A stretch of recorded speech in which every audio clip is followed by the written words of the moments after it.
Hi hello അസ്സാം വലൈക്കും. ഇതെൻ്റെ വീടിൻ്റെ വാഷ് ബേസിൻ്റെ കോലമാണ് കേട്ടോ. ഞാൻ എത്ര ക്ലീൻ ലിക്വിഡ്സ് ഉപയോഗിച്ച് ക്ലീൻ ആക്കിയിട്ട് എനിക്ക് പെർഫെക്റ്റ് ആയിട്ട് ഒരു ബ്രൈറ്റ്നസ്സും വൈറ്റ്നസ്സും എനിക്ക് കിട്ടിയിട്ടില്ല. പ്രത്യേകിച്ച് കുഞ്ഞുങ്ങളുള്ള വീടുകളിലാണെങ്കിൽ അവരെന്തെങ്കിലുമൊക്കെ കറകളാക്കിക്കൊണ്ടേയിരിക്കും. അങ്ങനെ ഈ മഞ്ഞ കറകൾ പോയിപ്പിക്കാൻ വേണ്ടി വീട്ടിലുള്ള കുറച്ച് സാധനങ്ങൾ യൂസ് ചെയ്ത് നമുക്കത് ഹെൽപ്ഫുള്ളായിട്ട് 100% പോയിപ്പിക്കാം. അത് മറ്റൊന്നുമല്ല, ചാമ്പൽ. ഒരു സ്പൂൺ ചാമ്പൽ എടുക്കുക. ചാമ്പൽ എന്തായാലും എല്ലാ വീടുകളിലും കാണുമല്ലോ, ഒരു പൈസ ചിലവും അതിന് വേണ്ട. പിന്നെ അത് മാത്രമല്ല, സോഡാപ്പൊടി. അതെന്തായാലും എല്ലാ വീട്ടുകാരും വാങ്ങിച്ചു വെക്കുന്നൊരു സാധനമാണ് സോഡാപ്പൊടി. ഇനി ഇതിലേക്ക് ചേർക്കുന്ന മെയിൻ താരമാണ് ഉലുവാപ്പൊടി. കുറച്ച് ഉലുവാപ്പൊടി, ഒരു സ്പൂൺ ഫുൾ വേണ്ട, കുറച്ച് ഉലുവാപ്പൊടി എടുക്കുക. പിന്നെ നിങ്ങൾക്ക് സോപ്പ് പൊടിയുടെ വെള്ളം വേണമെങ്കിൽ യൂസ് ചെയ്യാം. കുറച്ച് സോപ്പ് പൊടി എടുത്ത് മിക്സ് ചെയ്ത് ആ വാട്ടർ ഉപയോഗിക്കാം. അല്ലെന്നുണ്ടെങ്കിൽ ഇതുപോലെ വിമ്മ് കലക്കിയ വെള്ളം എടുക്കാം, വിം സോപ്പ് കലക്കിയത്.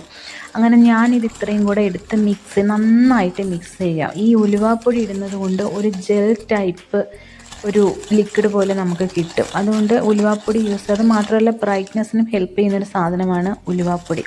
ഇതെല്ലാം കൂടി നന്നായിട്ട് മിക്സ് ചെയ്യുക.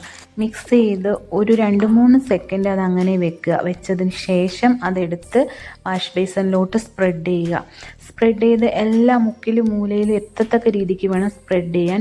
ഇനി അതങ്ങനെ എത്തിയില്ല എന്നുണ്ടെങ്കിൽ ഒരു ബ്രഷോ ഒരു ചകിരിയോ എടുത്ത് അത് എല്ലാ മൂലയിലും ആക്കത്തക്ക രീതിക്ക് നന്നായിട്ട് റബ്ബ് ചെയ്യുക.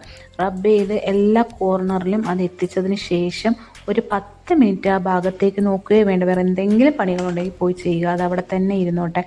അതിന് ശേഷം ഒരു കപ്പ് വെള്ളം എടുത്ത് അതിലേക്ക് ഒഴിച്ച് നന്നായിട്ട് എല്ലാ അരുവിലൊക്കെ എത്തത്തക്ക രീതിക്ക് ക്ലീൻ ചെയ്തതിന് ശേഷം വേണമെങ്കിൽ ബ്രഷ് കൊണ്ട് ഒന്നും കൂടെ ഉരച്ച് കഴുകാം കേട്ടോ. അതിന് ശേഷം നിങ്ങളൊന്ന് നോക്കിക്കോ. ഇത് 100% യൂസബിളാണ്, ഇത് വർക്കബിളാണ്. നിങ്ങൾ നോക്കിയേ, നേരത്തെ കണ്ട വാഷ് ബേസിനാണോ ഇപ്പോൾ അതിൻ്റെ എല്ലാ മഞ്ഞക്കറകളും പോയില്ലേ. ഇത് എനിക്കൊരു 3-4 വട്ടം ഞാൻ യൂസ് ചെയ്ത് എനിക്ക് എന്താ പറയേണ്ട, എല്ലാം ഫുൾ പോയി 100% സക്സസ് ആയതുകൊണ്ട് മാത്രമാണ് ഞാൻ നിങ്ങൾക്കും കൂടെ കാണിച്ചു തരുന്നത്. മസ്റ്റായിട്ട് നിങ്ങൾ ട്രൈ ചെയ്ത് നോക്കൂ. നന്നായിട്ട് ബ്രൈറ്റ് ആവും കേട്ടോ. നമ്മുടെ വാഷ് ബേസിന് ഒറ്റ കറകൾ പോലും കാണില്ല. പിന്നെ എന്തായാലും പിന്നെയും അഴുക്കാകും. അപ്പോൾ ഇത്